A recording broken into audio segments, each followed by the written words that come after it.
Hey guys, Bike here, and I'm back again with another Last Epoch video. This one is my ideas for a Weaver tree revamp. Now you might be wondering, yo, Bike, didn't the Weaver tree, the Weaver Echo, the whole Weaver system just come out in season 2? And yeah, it did. It's a brand new system, and you might be wondering why I'm already thinking about a revamp. Well, it's going to be less of a revamp and more of a optimization. Here's my ideas for the system. I don't expect this to happen anytime soon or at all. I have no control over the game. All right, the devs can listen to me if they want, if they see these videos, but I mean, they are by no means under any obligation to follow what I say. I just like to spark conversations and throw some stuff out there. You guys seem to enjoy the dungeon video that I put out. What was it, last week? Yeah, I think you guys seem to like that one, and that one made a little bit more sense because the dungeon system as it is in need of a revamp. What I'm offering here for the Weaver tree is just what I would like to see become a possibility. I don't know if that's going to align with what the devs have in mind, and yeah, I just wanted to kind of throw these ideas out there. This is not going to be a super long video, but it's me. I'm a bit long-winded, so we shall see. So if you like these sort of discussions, that sort of thing, leave a like, possibly subscribe to stay up to date with, whatever I'm doing in Last Epoch. Anyway, let's go ahead and jump into the game here. So I made sure to get here first.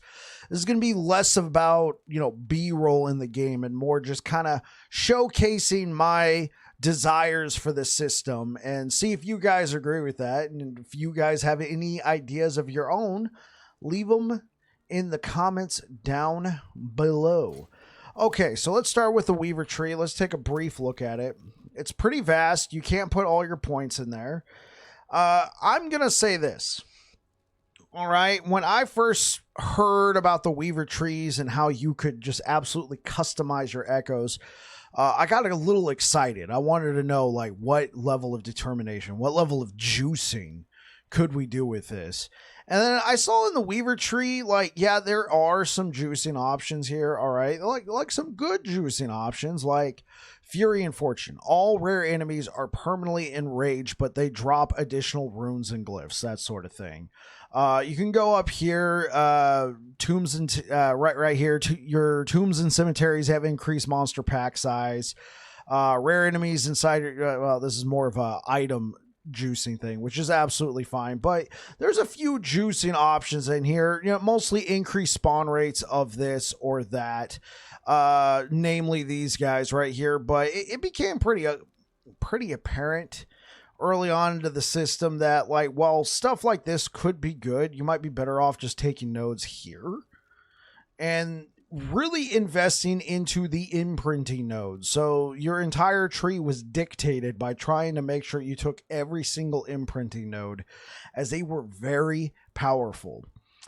Now, I'm going to be perfectly honest. I would like to see some sort of a rework to this system because I feel like it's too good, if that makes sense. But here's the thing. I don't have a good alternative, and I don't want to be, babbling Scrooge here, just saying, I think it's too powerful and it should be nerfed. No, I'm not calling for a nerf. I'm calling for some sort of a rework. But since I don't have anything to offer in replacement of the imprint system, I'm going to say just leave it the way it is. I don't really have anything to offer there.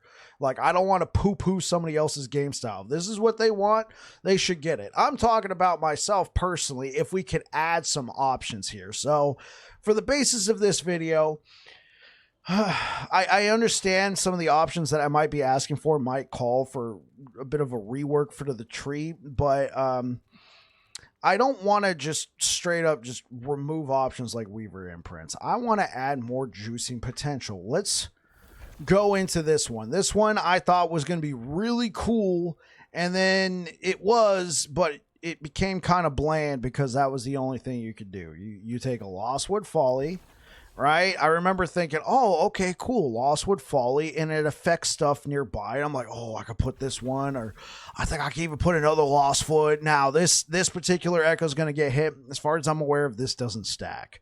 right? I was thinking, oh, cool, I could like mega juice this false temple right here, but as far as I'm aware of, I don't think it stacks. It kind of affects everything around you.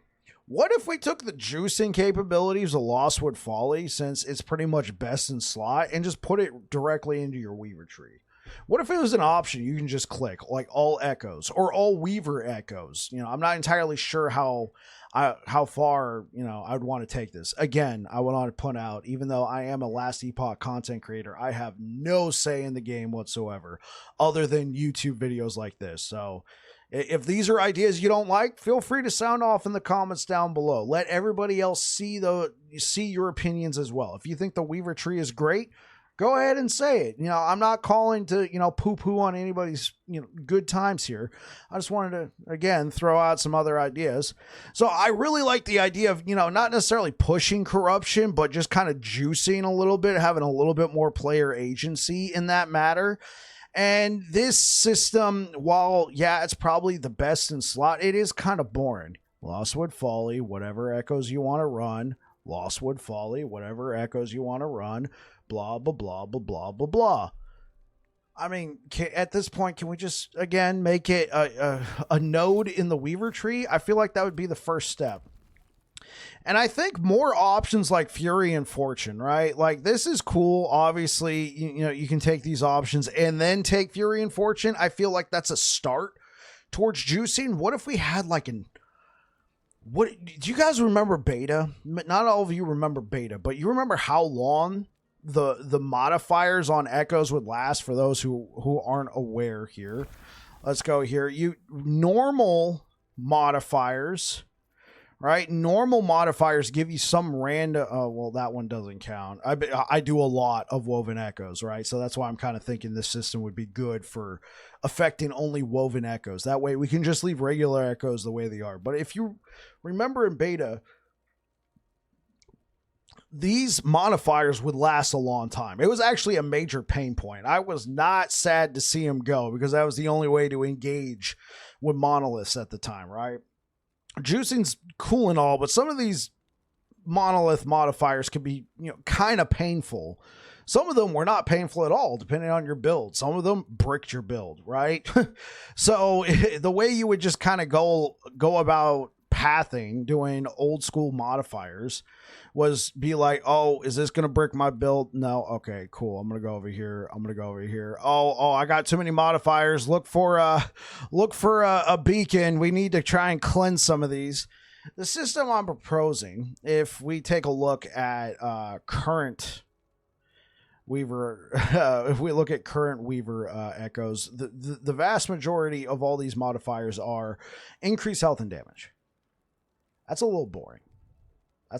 So going back to what I was saying, what if we could take like 6 options where we opt into putting like some sort of negative modifier there, but as a result, we gain an effect.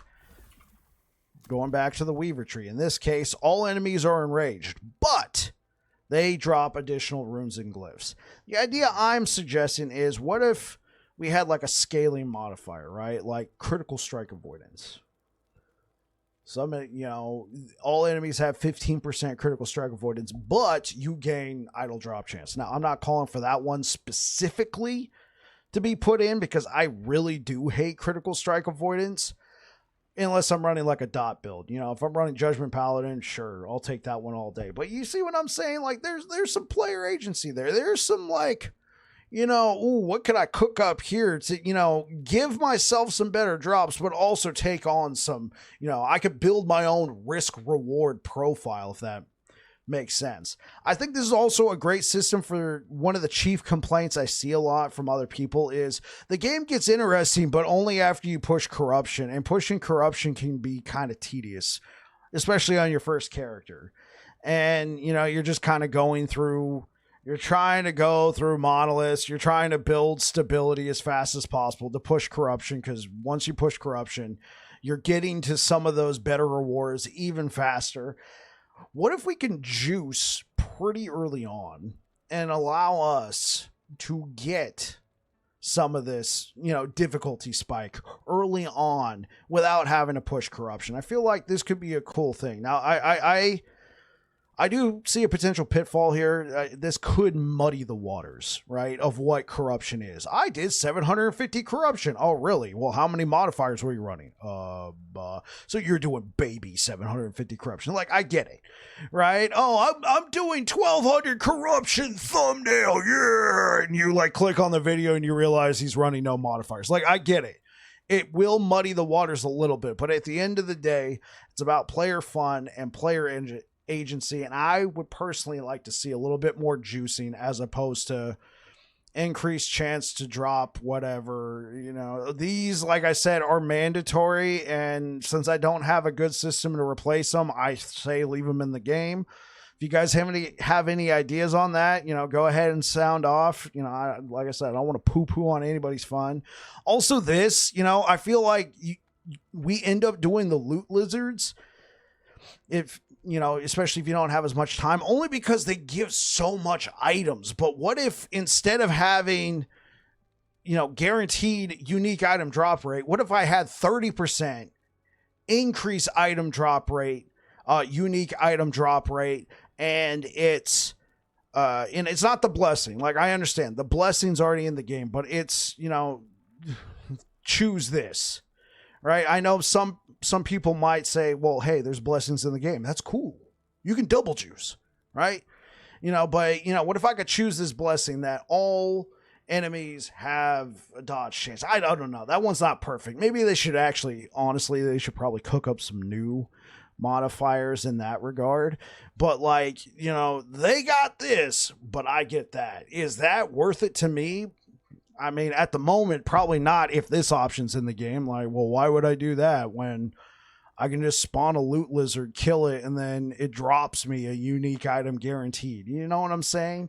Like this is cool and all, but this is also just kind of boring sometimes, chasing around loot lizards, knowing that they're probably the best way to get just random item drops in a match, in an Echo match. I also think this is really good over here, just being able to hide certain rewards from your Echo types. But I'm going to be perfectly honest, chat, fam, whatever you want to say. I feel like what we mostly do, and this is not everybody, but I feel like the game, at least at this stage, it's a lot of just farming up memory amber to just go do woven echoes. That way you have better precise control over your rewards. Like, I remember hiding the arenas, but here's the thing, like, I do so much just woven echoes now that what's the point? You know what I'm saying? What's the point? Woven echoes typically have their own reward. Like, faded nemesis, what's the point? I'm mostly doing woven echoes now. I can go do an echo where all I do is farm nemesis. So this is cool, like, especially if I want to keep some of the randomness. But like, I personally think it would be cool if I had a juicing option there. Like, every time I fight a nemesis, they have blah blah blah, but I could get blah blah blah in return. So yeah, guys, this has been my thoughts on the Weaver tree. I know it just got introduced to the game. I know many people might be looking at the title going, dummy, it just got introduced into the game. You already want to change it? I just want to throw some ideas out there. Anyway, guys, I'm Babbling Bike. I love Last Epoch. I play a lot of Sentinel. I post build guides and, clips and shorts and all that stuff. And I've been trying to, spark more discussions, more ideas. I'm not necessarily looking for other people to agree with me. I just want to, put the conversation out there and see what other people think. Anyway, if you guys like this, possibly leave a like, possibly subscribe if you want to see more of this. Anyway, you guys take care. Peace out.